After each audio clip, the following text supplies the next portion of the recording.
Hi everybody, it's Whitney from All the Shelves. Today I thought I would show you some of the books that I have currently checked out from the library. I frequent two libraries. I go to my local city library, which is actually really amazing. We're one of those cities that have a main branch but then a whole bunch of little branches, and you can just request whatever book you want, and if it is in one of the branches then they will deliver it to the branch nearest to you. So the library that I actually go to is this kind of tiny little 2-room and then a basement kind of place, but they have access to just thousands and thousands of books throughout the city, and I don't have to go to those other branches to get those books. It's really nice. These are the books that I have checked out from my local library right now. There's also some audiobooks and some films in there, and this is actually kind of a small amount for me. Usually this shelf is absolutely full, and you see I've got some space up here to pack some more books in. And then I also am a student, and so I have access to my university's library, and very dangerously I don't have due dates at that library, so I've had some things out from there that I'm working on with my dissertation, but I don't necessarily need to own to make like extensive notes or anything, and I've had some of those books out for probably about 3 years.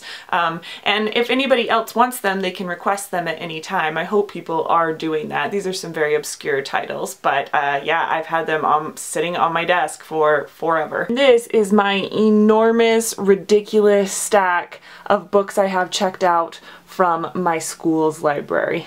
So let's start with some of those university books. Here is the first one. It's called Science Fiction: The Gernsback Years, and most of the stuff I have from the library is like this. It is just literally descriptions of every science fiction story in the years when Hugo Gernsback was like a big publisher in science fiction pulp magazine. So I've used this to kind of look at what science fiction was like at the time period, but not have to actually read the stories.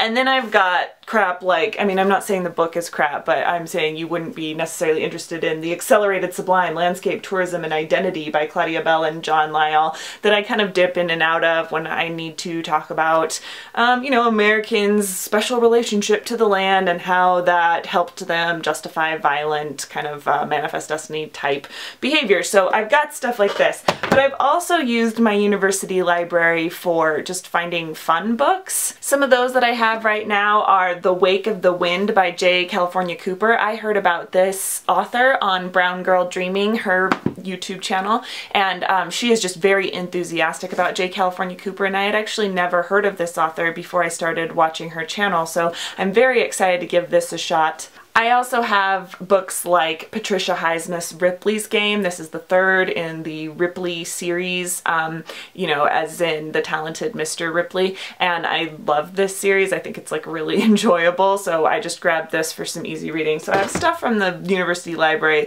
like that, but they're all bound in these kind of, this one's actually not bad, but in these university type, you know, library editions, so they're not very exciting to necessarily show you. So let's look at the stuff that I have from my local library. The first that I am actually in the middle of reading is Arcadia by Ian Pierce. I heard about this, along with thousands of other people I'm sure, at Jen Campbell's BookTube channel. She just raved about this book. She recorded an entire video, which I will link, about how much she loved it, how it reminded her of Philip Pullman's His Dark Materials books, which she loves so much and has written about and spoken about quite a bit. So what I know so far is that there are all these interweaving stories. There's one in the future, there's one in Britain in the 1960s, and then there is like a fantasy world, and they all are moving in and out of each other's worlds. It's really interesting. In the first half, it's not hard to keep track of, but I found it hard to sustain attention when each chapter was very short,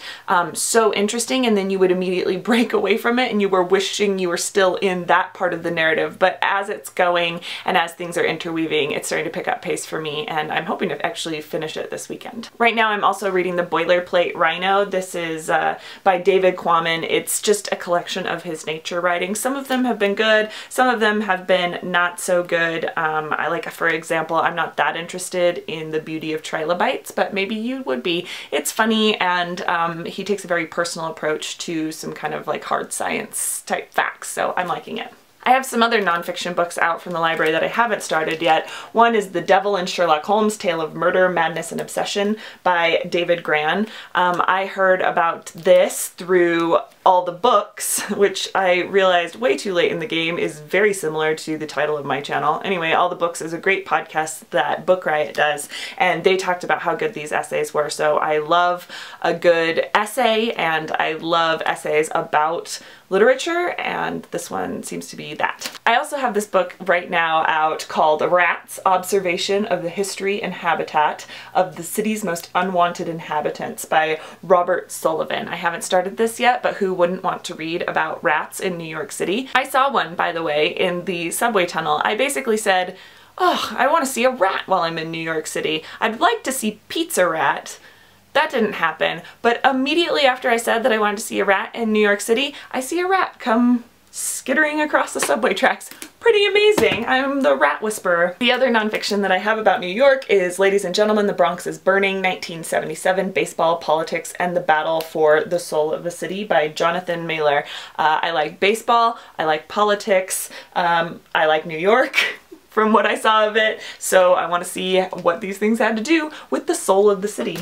Something that I've had out for a while now and still haven't read is Oryx and Crake by Margaret Atwood. I've heard a lot of people talking about this on BookTube, on podcasts, just in casual conversation. Everyone seems to love this trilogy, and I've liked everything that I've read by Margaret Atwood, so I want to try this. It's big though, and it is environmental sci-fi, which so far I haven't necessarily been that interested in, but I'm up for trying new things. I also have the second book in the Farseer trilogy, Royal Assassin by Robin Hobb. Mercedes over at Mercy's Bookish Musings constantly talks about Robin Hobb. She loves this author, and I had never even heard of her before I started watching that channel. This seems to be a general theme of this video. So I tried The Assassin's Apprentice last week, and I absolutely loved it. It was really, really solid fantasy world building and set up, I think, a great story. So I'm going to be continuing with that with The Royal Assassin very soon. And the last book that I want to talk about that I got from the library is The Fireman by Joe Hill. I adore Joe Hill. I love a good horror novel. I loved Nosferatu. I thought his short stories were really good, so I'm so excited that he has this book out. I think it came out last week. My library just got it like yesterday, but I was on the pre-wait hold list, so I was one of the first to get a copy of this thing. Yep, smells like glue.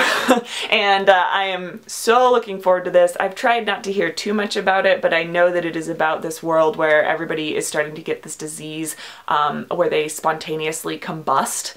And there is a woman who apparently gets the disease. That's all I know about this book, but I am very, very excited about it. So that's a very small selection of books that I have from both the public library and my university library. Let me know if you liked this type of video. I always have at least, I feel like 35 books out from libraries. It's ridiculous. I need to read my own books. Hashtag read your own damn books. I know, but I don't.